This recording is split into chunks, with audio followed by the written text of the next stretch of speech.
नमस्कार बंधुरा देखुन এই যে কাকরোল দিয়ে ডিম আলু দিয়ে আমি একটা সুন্দর একটা রেসিপি বানিয়ে দেখাবো। আসুন তাহলে বেশি দেরি না করে কাকরোলটা কেটে নিচ্ছি, একদম কম সময়ের মধ্যে হয়ে যাবে।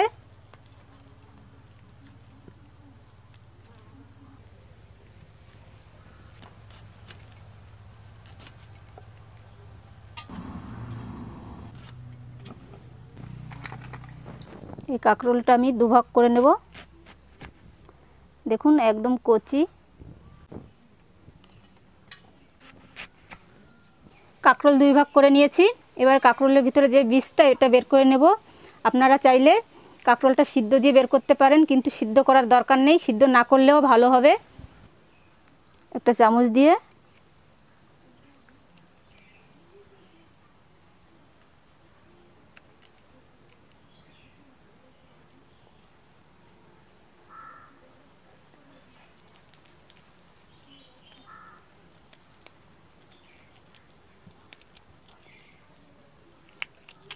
দেখুন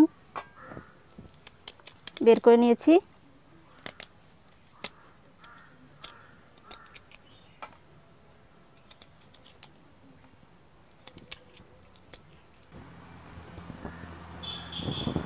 এই যে কাকরোলটা আমি দুভাগ করেছি, আপনারা চাইলে সিদ্ধ করে নেবেন। একটু লবণ একটু হলুদ দিয়ে, বেশি সিদ্ধ করবেন না, কিন্তু সিদ্ধ করলে বেশি ভালো লাগবে না, সিদ্ধ না করলে বেশি টেস্ট লাগবে।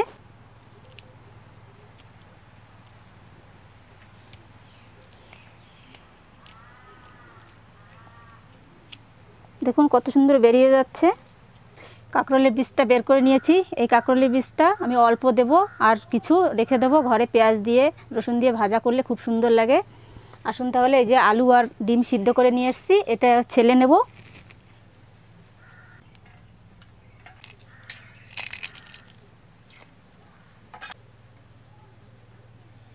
আলু আর ডিমটা ছেলে নিয়েছি। এবারে যে কাকরোলের বীজটা আমি এটা দিয়ে একটু কুড়িয়ে নেব।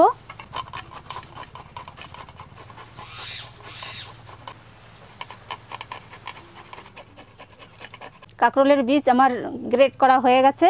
এবার আমি আলু আর ডিম গ্রেট করে নেব।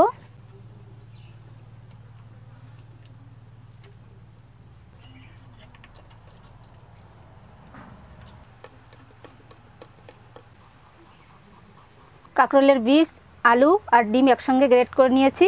এবার আমি আদা আর রসুন এটা থেতো করে নেব। আদা রসুন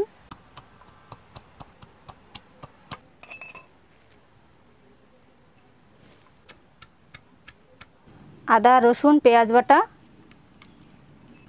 কাঁচা লঙ্কা কুচি, ধনে পাতা কুচি, হলুদ গুঁড়ো, লঙ্কা গুঁড়ো বেশি দেব না, সামান্য নুন, গোটা জিরে ভাজা করেছি সেটা দিয়ে দেব, সামান্য ময়দা, অল্প সর্ষের তেল। এবার ভালো করে মেখে নেব। বন্ধুরা আপনার বাড়িতে অবশ্যই এরকম পুর বানিয়ে কাকরোল ভাজা করবেন, দেখবেন সবাই খুব ভালো খাবে। আর বাড়িতে কেউ বেড়াতে আসলে এরকম বানিয়ে দেবেন, বলতেই পারবে না কিন্তু যে এটা কী দিয়ে বানিয়েছেন।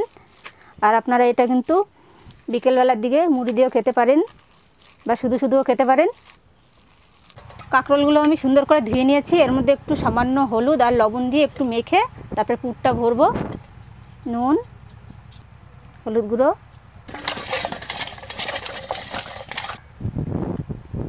এবার আমি কাকরোলের মধ্যে পুরটা ভরে নেব।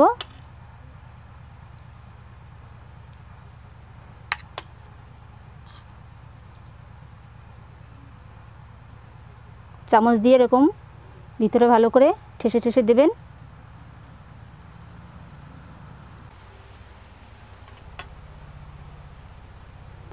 এরকম হাত দিয়ে একটু চেপে চেপে দেবেন।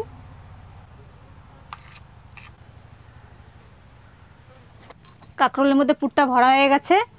এবার আমি আগুন ধরিয়ে নিয়েছি, তেল দিয়ে ভেজে নেব। সর্ষের তেল।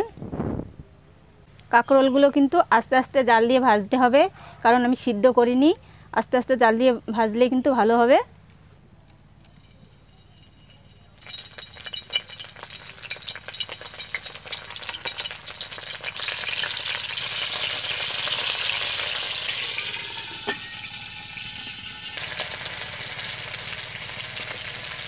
আস্তে আস্তে কিন্তু পাল্টি করতে হবে।